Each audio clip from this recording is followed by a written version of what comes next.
Hello everyone. I know I keep getting a lot of questions about how to help your students with time.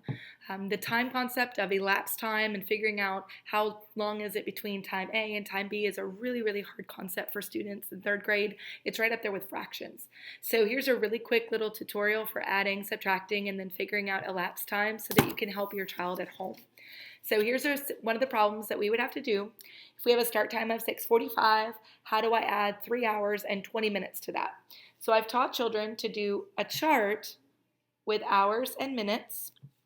They put the start time at 6:45, and then we teach them, okay, I need to add the minutes first, just like you add the ones place in addition. So right away, I've taught the children if it's going to get over 59 minutes, we cannot just add. If this were adding 5 minutes, I could add 45 and 5 and just get 50, and I'd still be in the 6 o'clock hour, but it's not going to work because we don't want students saying 6:65, which is not a time. So what we do is we start at 6:45, and I teach the students, mark your start time out to the side, then hop around the clock for 20 minutes, 5, 10, 15, 20. And then they go back and they label their times, 6:50, 6:55, now we're going to cross the hour. So we're at 7 o'clock, 7:05. So my end time is 7:05. So I mark that here on the next spot on the chart. And then I can cross off that I've added my 20 minutes. Now I need to add my hours. So on my hours, I see, okay, well, I need to add 3 hours. Well, if students haven't done this part, the first thing they're going to do is they're going to add 3 to 6, and they're going to get 9 because they don't realize they've crossed into the next hour. So by doing it this way, they can see I have to add 3 to my new time. So we plus 3, and right away students should be able to see this, and it works really well if you're less than 12. But if you have to cross over that 12, I've taught the students the hours are on the inside, just like the shorthand points to the hours, and the minutes are on the outside. So when we hop around for hours, we start on the inside and we hop 1, 2, 3. That lands me at 10. So my time is going to be 10:05. And that's how I would complete the chart and how it would look with the clock. So the next thing is subtracting time. And problems like this are when you know that the time, you know the end time of something. For instance, right now I look at my watch and it is 7:10. So if it's 7:10 and I put on a movie and someone says, oh, that movie started 40 minutes ago, but it'll be on at the same time tomorrow. Well, I have to calculate backwards. What time is the movie going to be on tomorrow?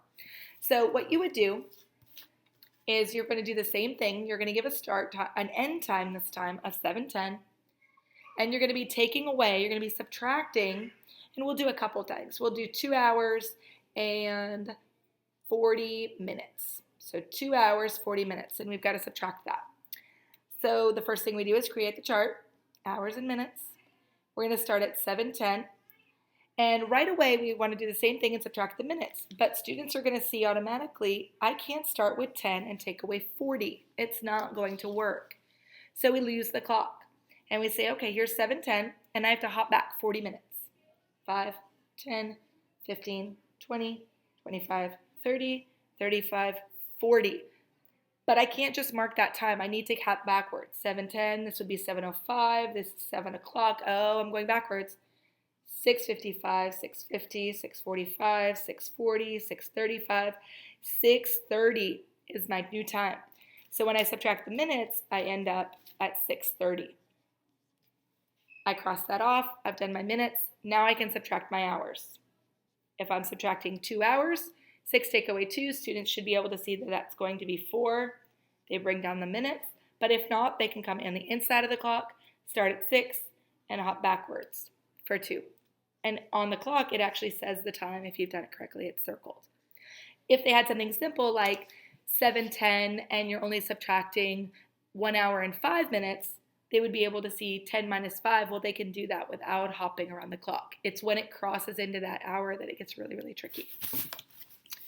The last type of problem, and this is the one that we've been working on this time, so it's the homework that came home today if your child did not finish it, is called elapsed time. And it is the hardest skill of third grade for time. And what that is you're given 2 times and you say, how long has it passed between these 2 times? And sometimes they're given 2 clocks and sometimes they're just given 2 times. So we're going to say how long is between 4:10, and 7:55. So what's the elapsed time between those two times? So what we do is, again, we make our chart. Oops, that should be hours, minutes. We mark in from 4:10 because I want to get from 4:10 and I want to get to 7:55 and I want to know how long it's going to take. So think of airplane flights. You're trying to calculate your flight time, which is what we actually did today. What would the flight time be from Boston to Paris, France? So trying to calculate that. So you start at 4:10 and you want them to get to the minutes that they need first. So in this case, they've got to get to 55. So to get to 55, I have to start at 10. How far do I have to go? So if I start at 10, I start at 4:10, how many hops does it take me to get to the 55 mark? 5, 10, 15, 20, 25, 30, 35, 40. It took me 45 minutes to get from 10 to 55. So I mark plus 45. When I get there, I got to figure out what time I'm at now. So I was at 4:10, and I didn't cross the hour. I didn't cross over that 12. So all of my times are going to be in the 4 o'clock hour. So now I'm in 4:55. So now, how long is it going to take me to get from 4:55 to 7:55? So I mark my end time at the bottom. And I don't need to do anything with my minutes because I'm already there. How many hours do I need to get from 4 to 7? So you see why that addition fact comes in, that missing number. Students should be able to say, oh, it's going to take you 3 hours to get there. So my elapsed time would be 3 hours and 45 minutes is the elapsed time between 4:10 and 7:55. Now when they have to cross the hour, if I was going to be adding 55 minutes to this, they would have had to cross the hour, and that would have put this time at 5:05, and then they would have had, or 5:50, they would have had to figure out how to do that once they crossed the hour. So I hope this video was a little bit helpful for you in helping explain this. This is a big part of their state test that they have to take, and it really is a hard concept. And I've been struggling with attention in the afternoons just because we only have math in the afternoon. So really get the students to pay attention, and making sure that they understand this concept is really important. So you're going to see homework come home that needs them to do this. If you have a dry erase marker at home and you can find a clock to slip it in, and I'm happy to provide the clocks into a pocket, that would be very helpful for students to practice. And if you have any questions and you want any more tutorial videos, send me a message and I'm happy to make one.